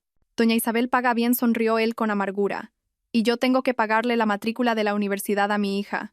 Así que sí, ayudaré». «¿Por dónde empezamos?». «Por el dinero», respondió Natalia. Hay que entender por qué necesitaba una suma tan grande y con tanta urgencia. Los siguientes días los pasaron trabajando. Borja, usando sus viejos contactos, desenterró todos los trapos sucios financieros de Alejandro. Pasaban horas en su diminuto y humeante apartamento, lleno de periódicos viejos, estudiando extractos bancarios, historiales de crédito, datos de transacciones. El panorama era desolador. El chalet era solo la punta del iceberg. Alejandro vivía por encima de sus posibilidades. Relojes caros, trajes, viajes a resorts, regalos para Jimena, todo comprado a crédito. La suma total de las deudas con los bancos era colosal, pero ni siquiera eso explicaba tanta prisa y tanto riesgo. «Aquí hay algo más», dijo Borja, examinando otro extracto. «Mira, además de los pagos oficiales de los créditos, hay transferencias regulares de grandes sumas a una misma cuenta, cada mes, el mismo día. Y la cuenta es anónima, registrada a nombre de un testaferro. Esto no es un crédito. Es un chantaje». «¿Chantaje?», repitió Natalia. «¿Quién podría chantajearlo?». «Alguien que sabe algo sobre él que podría destruir su carrera y su vida más rápido que las deudas», respondió Borja pensativo. «Algo peor que robar. Hay que averiguar quién es el titular de esa cuenta». Pero era casi imposible. Habían llegado a un callejón sin salida. Borja intentó rastrear la cuenta a través de sus canales, pero sin éxito. Todas las pistas se perdían. Natalia estaba desesperada. Repasaba una y otra vez los acontecimientos de las últimas semanas, intentando encontrar alguna pista, y de repente, recordó. Un detalle minúsculo, insignificante, al que apenas había prestado atención. El día que la abandonaron en la parada, el chofer de Isabel, Víctor. Cuando salió del coche para abrirle la puerta, olió el humo de su cigarrillo, un olor fuerte, especiado, muy específico, y vio la cajetilla que sacó del bolsillo, negra, con algún tipo de escudo dorado. Nunca antes había visto unos cigarrillos así. Se lo contó a Borja. «Es una tontería», probablemente dijo. «En nuestro trabajo no hay tonterías», respondió él. «Cualquier detalle puede ser la clave. Una cajetilla negra con un escudo suena a algo raro, de élite». Los 2 días siguientes los dedicaron a vigilar a Alejandro. Se turnaban en el coche de Borja frente al ayuntamiento. Era aburrido y agotador. Alejandro llegaba al trabajo, se iba, se reunía con algunos funcionarios. Nada sospechoso. Al tercer día, Natalia estaba de guardia. Ya era de noche, empezaba a oscurecer.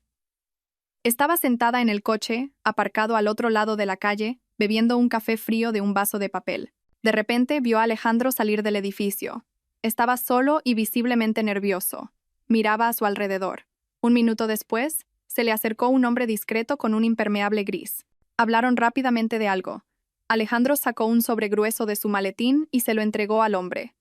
Este, sin contarlo, se guardó el sobre en el bolsillo y se fue rápidamente. «Es él, el chantajista». Natalia agarró el teléfono para hacerle una foto, pero ya estaba demasiado oscuro, y él se alejaba rápidamente. Saltó del coche y corrió tras él, intentando mantener la distancia. El hombre del impermeable llegó a una esquina, giró por un callejón tranquilo, y se detuvo junto a un coche aparcado. No era la limusina negra de Isabel, sino una berlina oscura normal. El hombre se sentó en el asiento del copiloto. La puerta del conductor se abrió y alguien salió del coche. Natalia se escondió detrás de un árbol, con el corazón martillándole en la garganta. El conductor sacó una cajetilla de cigarrillos del bolsillo y encendió uno. A la luz de una farola, vio la cajetilla, negra con un escudo dorado. Era Víctor, el chofer de Isabel. Terminó de fumar, tiró la colilla y le tendió al chantajista otro sobre por la ventanilla. El hombre lo cogió y el coche se marchó inmediatamente.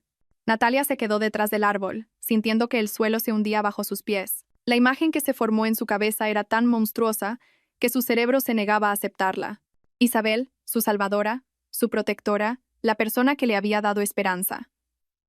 Isabel no solo la estaba ayudando, era la directora de esta obra de teatro, movía los hilos desde ambos lados. El chantajista que había llevado a Alejandro a la desesperación y lo había obligado a delinquir trabajaba para ella. El chofer que casualmente apareció en aquella parada y la rescató era su cómplice. No era ayuda, era un juego. Un juego grande y cruel en el que Alejandro era el objetivo, y ella, Natalia, era solo el arma. Un peón que movían por el tablero para dar jaque mate al rey enemigo. Isabel la había utilizado para saldar alguna vieja cuenta con Alejandro. Se quedó detrás del árbol mucho después de que ambos coches se hubieran ido. El aire frío de la noche le quemaba los pulmones, pero no lo sentía. Por dentro, estaba entumecida. La traición de su hermana había roto su fe en la familia. La manipulación de Isabel había destruido su fe en la salvación. Estaba sola, absolutamente sola, rodeada de enemigos y titiriteros. Todo lo que le había pasado no era una casualidad. Su humillación, su detención, su desesperación, todo era parte del plan cruel de otra persona. Una ira pura y fría como el hielo llenó el vacío de su alma. Ira contra Alejandro, contra Tania y ahora contra Isabel. La habían utilizado, habían jugado con su dolor, con su debilidad. No era una aliada, era una herramienta. No llamó a Borja. Cogió un taxi, el primero en todo este tiempo que pagaba ella misma, con el poco dinero que el periodista le había dado para gastos menores. Le dio la dirección de la casa de Isabel. Tenía que mirarla a los ojos. Irrumpí en la casa, ignorando la mirada de asombro de Carmen. Doña Isabel estaba sentada en el salón, con un libro. Levantó la cabeza y en sus ojos no había ni una pizca de sorpresa, como si supiera que Natalia vendría, como si la estuviera esperando. «Lo sabes todo». No fue una pregunta, sino una afirmación. Sí, respondió Natalia con calma, deteniéndose en medio de la habitación. Tenía los puños apretados. Lo he visto. He visto a Víctor. He visto cómo le entregaba dinero al hombre que chantajeaba a mi marido. Doña Isabel dejó el libro y se quitó lentamente las gafas de leer. «¿Y qué?», preguntó, como si hablaran del tiempo. Es de tono tranquilo e indiferente hizo estallar a Natalia. «¿Qué?», gritó. «Has jugado conmigo. Has montado todo esto. El chantaje. Mi rescate casual. Sabías que Alejandro cometería una locura. Tú lo empujaste a ello. Me utilizaste para destruirlo». «Sí», respondió Isabel, con la misma calma. Se levantó, se acercó al bar y se sirvió un vaso de agua. «¿Y qué?». «El fin justifica los medios. El chofer es un detalle sin importancia. El objetivo era Alejandro. Y tú eras el arma. El arma más eficaz que se podía encontrar. Una esposa dolida y humillada». «Perfecto». «¿Por qué?», susurró Natalia, sintiendo que las fuerzas la abandonaban. «¿Por qué le has hecho esto a él? ¿Y a mí?». Isabel bebió un sorbo de agua y la miró.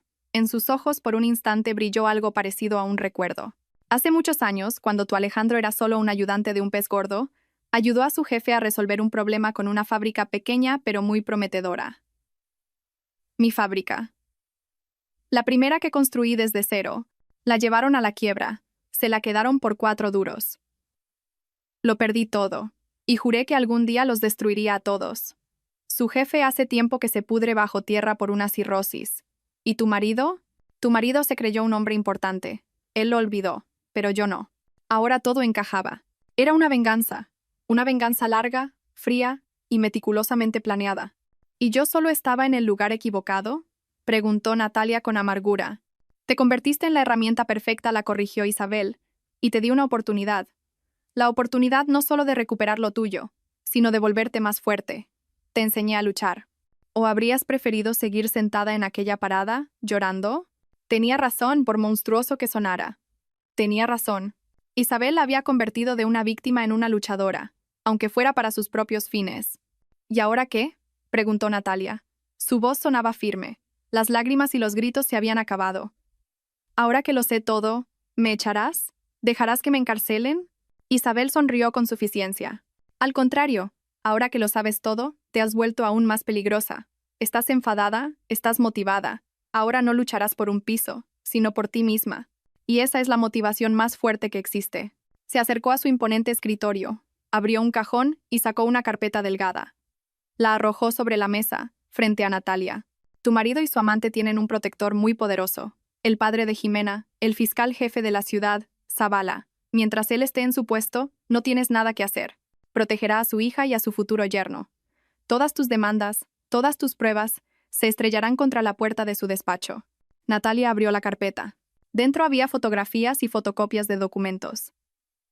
En las fotos, El fiscal Zavala recibía sobres de conocidos empresarios de la ciudad. En los documentos había transferencias bancarias a cuentas de sus empresas fantasma.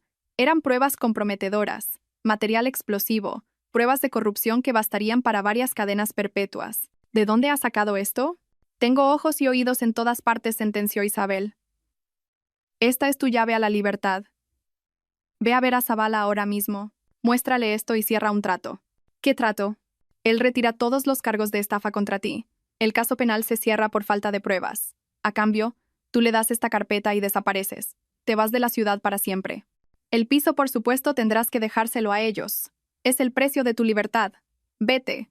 Víctor te llevará. Era una salida. Fea, injusta, pero una salida. Salvar su vida, su libertad, sacrificando todo lo demás. Su casa, su trabajo, su pasado. Una hora después, ya estaba sentada en la antesala del fiscal jefe de la ciudad. La secretaria se resistió a dejarla pasar, pero Natalia simplemente dijo: «Dígale al fiscal que tengo una carpeta para él de parte de doña Isabel Arcadio de Villena». 30 segundos después, la puerta del despacho se abrió. Zavala era un hombre corpulento con un rostro pesado y autoritario. La recibió de pie. «¿Qué quiere?», rugió.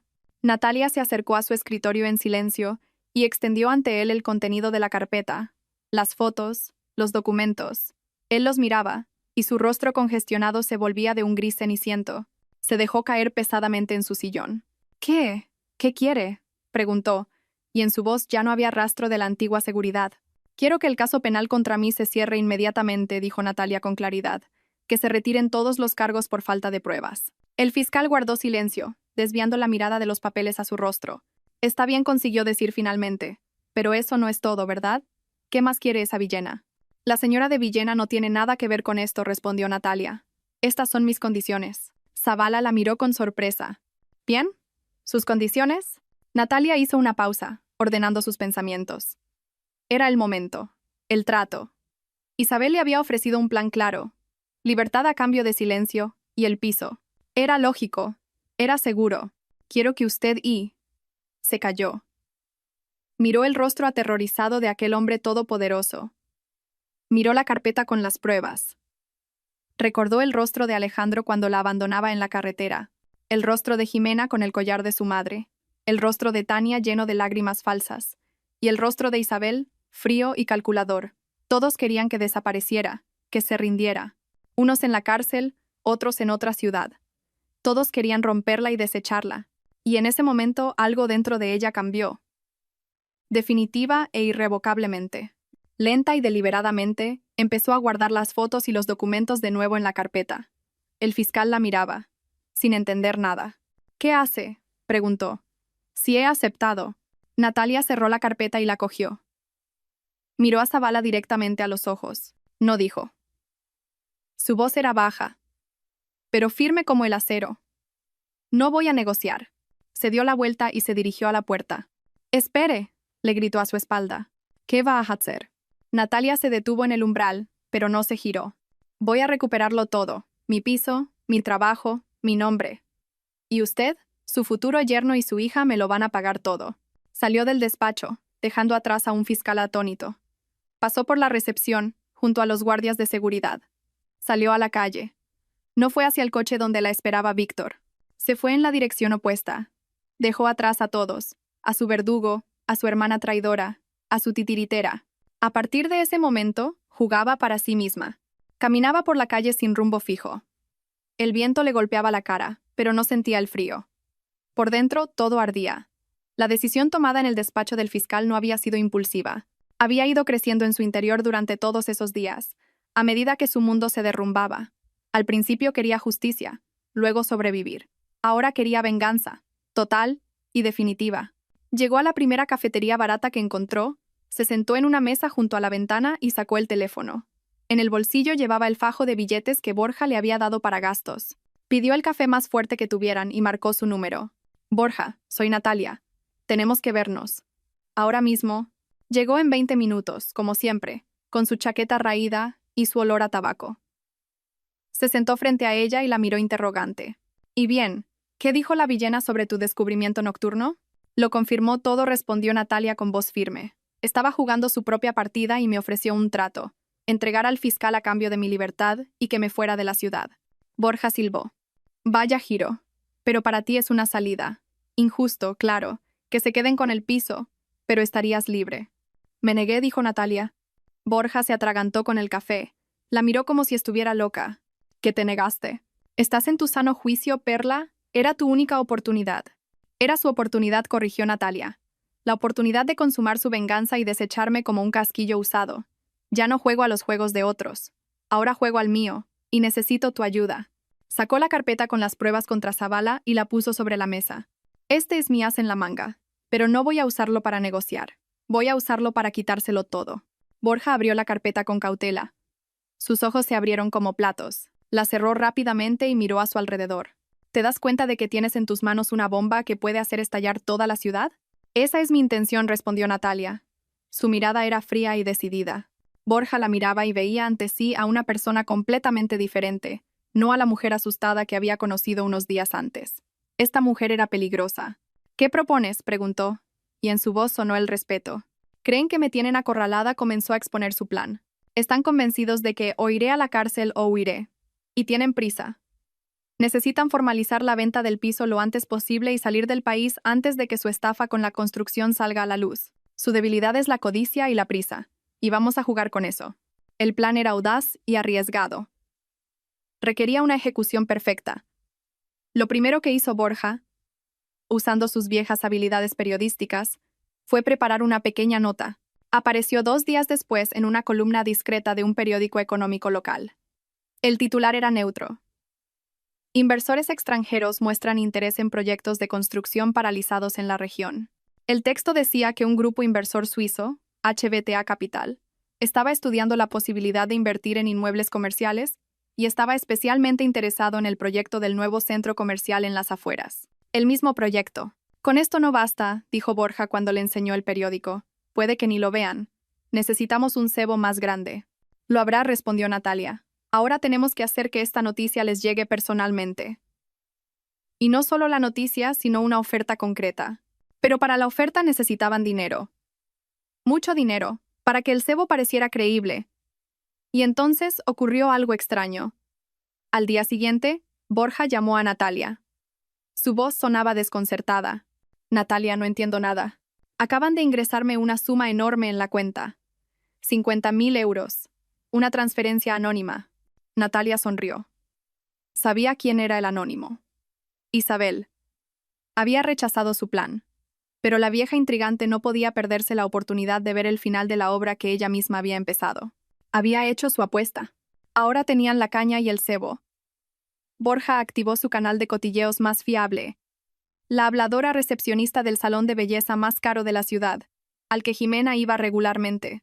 Medio día después, Jimena ya sabía, en secreto, que los suizos estaban dispuestos a comprar los derechos del proyecto por el doble de su valor para evitar escándalos con las autoridades locales y acelerar el proceso. Y lo más importante, querían hablar solo con la firmante original por parte de la fábrica, con la persona cuya firma constaba en los documentos, es decir, con Natalia. Jimena picó. La codicia pudo más que la cautela.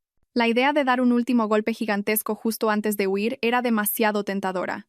Por la tarde, Natalia recibió una llamada de Alejandro. Su voz era tensa.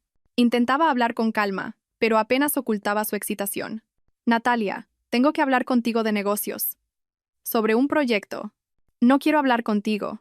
Alex, respondió ella con cansancio, interpretando su papel.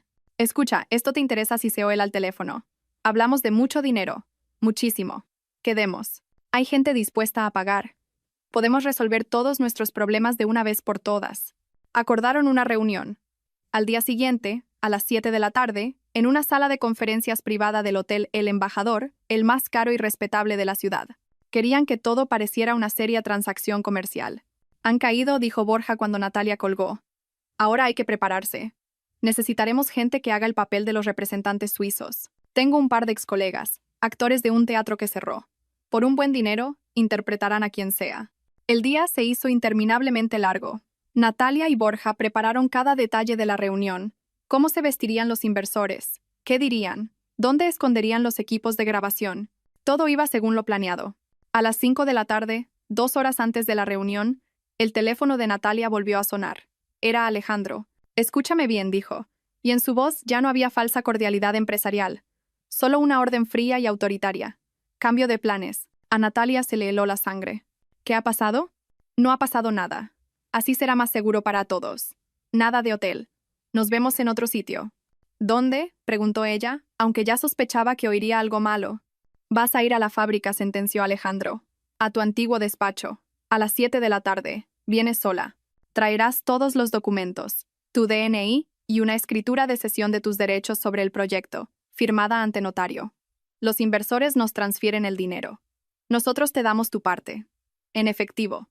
Pero, ¿por qué en la fábrica? Su voz tembló. Por la noche está vacía. Exactamente por eso, respondió él con tono glacial.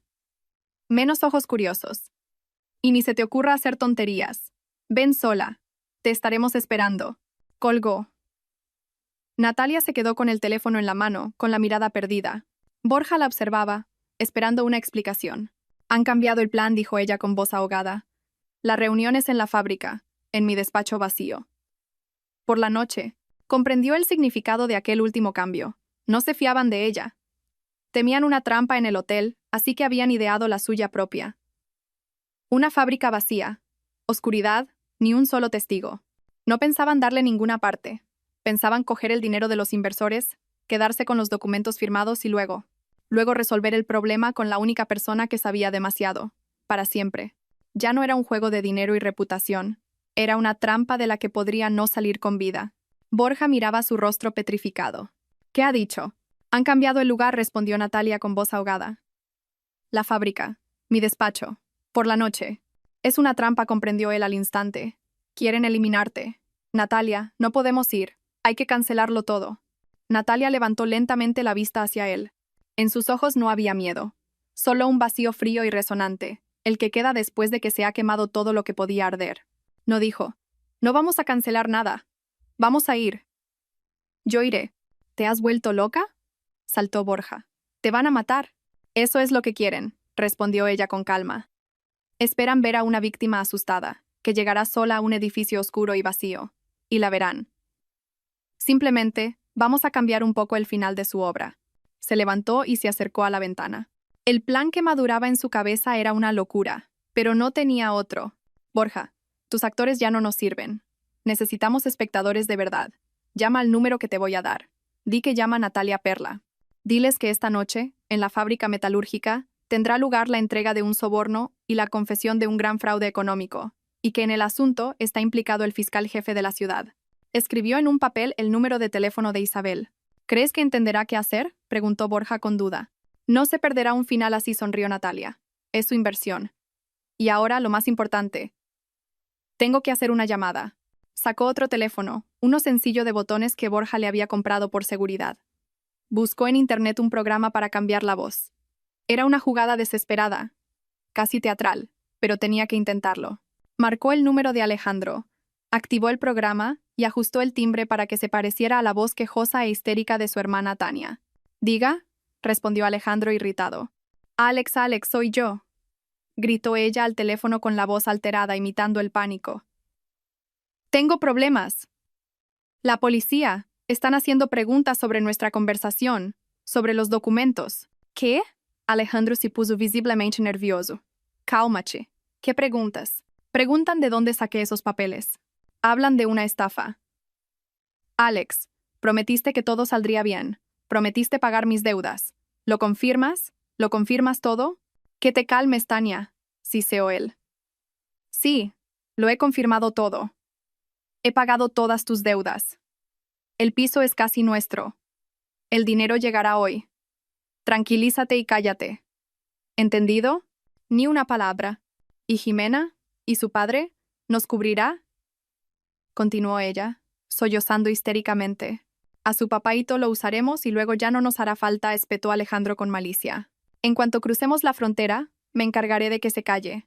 No te preocupes. No podrá hacer nada. Venga, no me llames más». Pulsó el botón de colgar y guardó la grabación.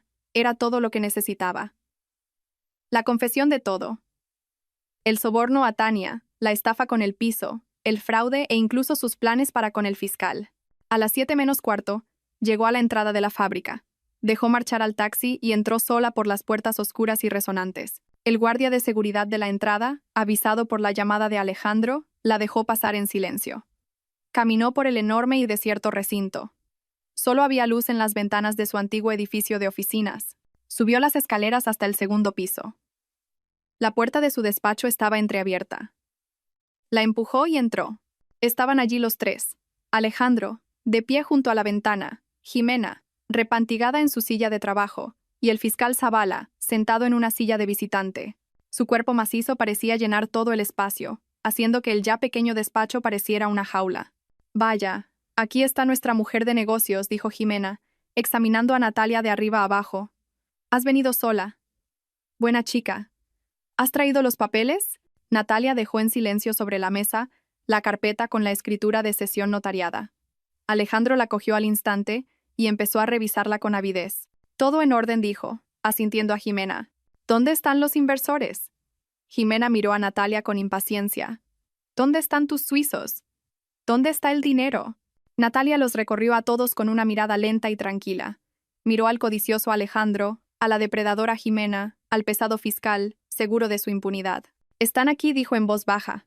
En ese mismo instante, una luz cegadora iluminó el exterior.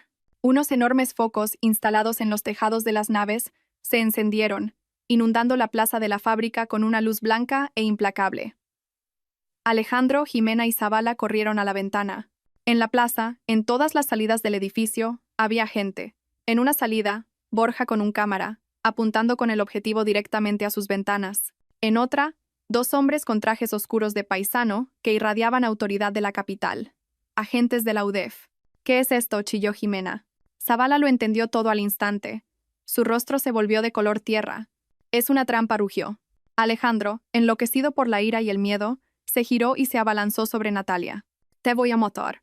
Pero ella estaba preparada. Dio un paso a un lado y él, al pasar de largo, se estrelló contra un armario. En ese momento, Natalia sacó su teléfono y pulsó el botón de reproducción. El pequeño altavoz llenó el silencio del despacho con la grabación de su conversación con Alejandro, la voz histérica y quejosa de Tania, y sus respuestas irritadas y engreídas. Sonó todo. El soborno a su hermana, la estafa con el piso y, lo más importante, su promesa de hacer callar al fiscal en cuanto estuvieran en el extranjero. El rostro de Zavala se desfiguró. Miró a Alejandro con tanto odio que parecía dispuesto a fulminarlo en el acto. En ese momento, la puerta del despacho se abrió de golpe, y en el umbral aparecieron los agentes de la UDEF. Quietos todos. Policía Nacional, Unidad de Delincuencia Económica y Fiscal. Zavala se enderezó, intentando recuperar su aire de autoridad. ¿Saben ustedes quién soy? Soy el fiscal jefe de esta ciudad. Lo sabemos, respondió tranquilamente el agente al mando. Precisamente por eso estamos aquí. Señor Zavala, queda detenido como presunto autor de un delito de prevaricación y encubrimiento. Otros dos agentes entraron en el despacho y le pusieron las esposas al fiscal. Jimena gritó, pero no era un grito de miedo, sino de rabia furiosa. Se giró y abofeteó a Alejandro con todas sus fuerzas. Inútil, chillaba, golpeándolo con los puños. Lo has echado todo a perder. Lo has destruido todo. Te odio. Los agentes la apartaron. Alejandro se quedó de pie, con la cabeza entre las manos, completamente destrozado. También lo cogieron y se lo llevaron. Estaba hundido, total y definitivamente. Pasaron varias semanas. El sonido del taladro era la mejor música que Natalia había oído en los últimos meses. El cerrajero estaba terminando de instalar la tercera y más segura cerradura en su puerta. Las viejas cerraduras forzadas por Alejandro yacían sobre un periódico en la entrada. Estaba de pie junto a la ventana de su salón mirando la ciudad. El piso era suyo, sin discusión. El caso penal contra ella había sido archivado. Las declaraciones de Alejandro y Zavala, quienes, en un intento desesperado por reducir sus condenas, empezaron a delatarse mutuamente y, de paso, a Tania, lo habían aclarado todo. Sonó el teléfono. Era Miguel Sánchez, su jefe de la fábrica. Natalia, buenos días. La llamo como le prometí. El nombramiento está firmado. A partir del lunes, es usted la nueva jefa del Departamento de Planificación. Gracias, señor Sánchez. No le defraudaré. De eso no tengo ninguna duda, respondió él. En esencia, salvó a la fábrica de un escándalo y unas pérdidas enormes. Es lo mínimo que podíamos hacer. Colgó el teléfono. Jefa de departamento. del mismo departamento que la estafa de Alejandro casi había destruido. Ahora le tocaría a ella reconstruirlo. El cerrajero en la entrada terminó su trabajo. Listo, señora. Ya puede probar. Más seguro, imposible. Natalia cogió el nuevo juego de llaves, pesadas y robustas. Pasó los dedos por el metal frío. Todo había terminado. Había pasado por un infierno, pero había salido de él convertida en otra persona. Había perdido un marido, una hermana, la fe en la gente, pero se había encontrado a sí misma. Estaba en casa, y ahora era ella quien decidía quién podía entrar por su puerta. Y así, queridos oyentes, terminó esta historia difícil y llena de tensión. Una historia de traición, de engaño, pero al mismo tiempo de una increíble fuerza de voluntad. Hemos visto cómo Natalia pasó de ser una víctima rota y humillada a una persona que dicta sus propias reglas de juego. Pero la gran pregunta que queda tras el final es, ¿actuó correctamente? Para vencer a los monstruos, tuvo que volverse dura, calculadora, quizás incluso despiadada. ¿El fin justifica tales medios? ¿Qué opinan ustedes? ¿Valió la pena llegar hasta el final, arriesgándolo todo? ¿O habría sido mejor aceptar el trato del fiscal y empezar una nueva vida en otra ciudad, dejando el mal impune? ¿Qué habrían hecho ustedes en su lugar? Nos interesa mucho conocer su opinión.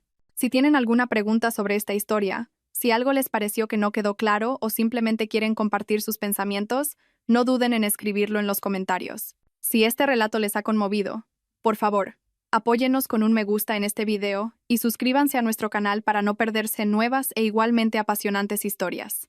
Cada me gusta y cada comentario ayuda a nuestro canal a crecer. Les deseamos todo lo mejor. Al final de este vídeo, en el centro de la pantalla, aparecerá una ventana. Por favor, hagan clic en ella. Allí encontrarán otras de nuestras historias más interesantes.